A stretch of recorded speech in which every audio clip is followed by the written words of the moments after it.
So we'll carry on with the speakers. Our first speaker is Lauren Werbel, our new award winner. Thank you.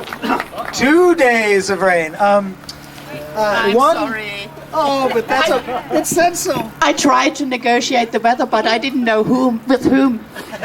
Regina said last week we have varied weather, and I said, that's unusual. My weatherchannel.com site says Frankfurt area, miserable, miserable, miserable.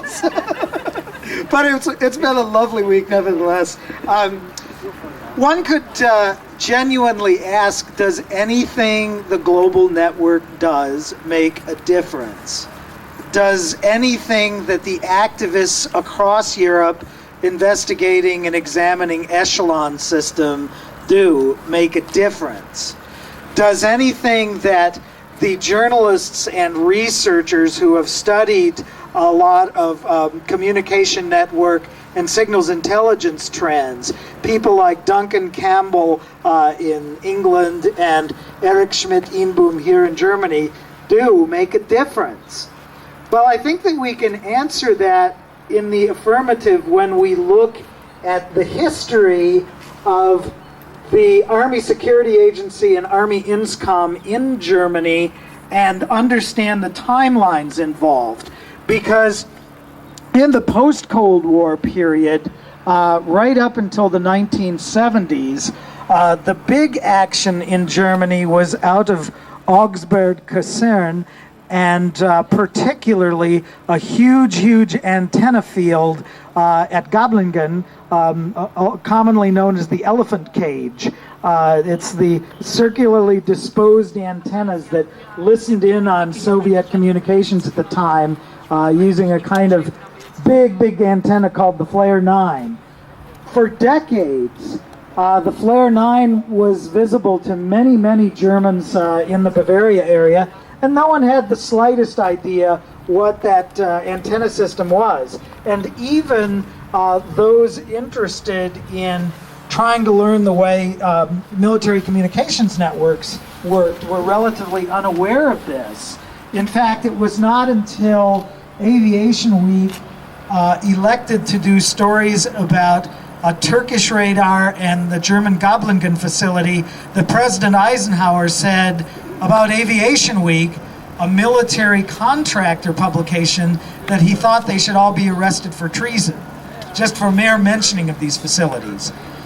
In the 1970s and 80s, right after Pine Gap was established in Australia, you had several new space bases built which reflected the move from signals intelligence from ground-based systems to many space-based support systems. And that is when facilities like Buckley in Colorado and Bad Aibling outside Munich were built.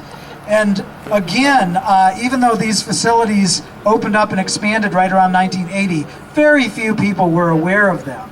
And when we visited Darmstadt in the late 1990s, we were relatively aware of the way Bad Aibling was divided up in resources. Some areas for dipole antennas and stand-up antennas, some for the big radomes, etc. But it wasn't until the week before we came that Der Spiegel magazine elected to do a front cover article, and we still found that very few German activists, civil liberties activists or peace activists knew anything about Bad Aibling. But then, when Bad Aibling, they announced that it would be phased out and virtually shut down around the year 2000, it was almost immediate that people were aware that some of the functions would be going here to Darmstadt, some to Menwith Hill. And that was indicative of all the groundwork that had been done by people studying the other global network, the global network of intelligence and communications facilities, and all that work that had been done in the 90s. And because of that, people were relatively real-time aware of all of these things going on, and there wasn't this buffering of decades before people learned anything. Now, you notice that most of these kind of bases do not have to be hidden away out in the outback, Pine Gap being an exception, but no one feels they have to hide radomes from anyone because, frankly, the public doesn't really pay very much attention to something right in their midst. At Buckley in Colorado, there is a school and a shopping center on one side and several military contractors on the other side where intelligence processing has actually been outsourced to private industry.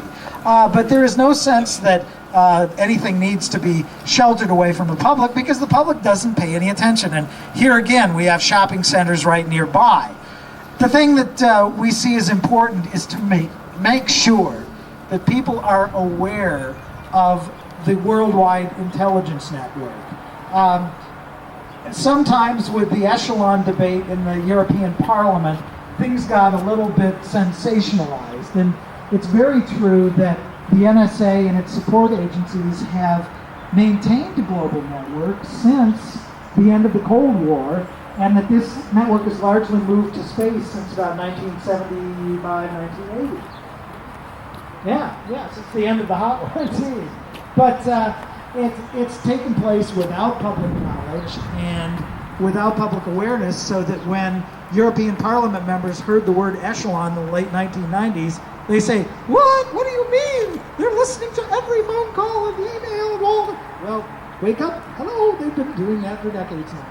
So what we want to make people understand is that on the one hand, this is nothing new, but on the other hand, it should not be hidden in plain sight, as Bill Salzman has always said about Buckley. The radomes can be seen from miles away. It's about time that people from miles away, in their shopping centers, in their malls, in their schools, look at what is going on around them, realize the capabilities in their midst, and become aware of what 24/7 global intelligence really means. And I think the fact that we are here virtually at a time when functions are moving from Bad Aibling to Darmstadt, August Euler, means that you can't hide things away for decades anymore. Hello, Inscom, we're here. Thank you.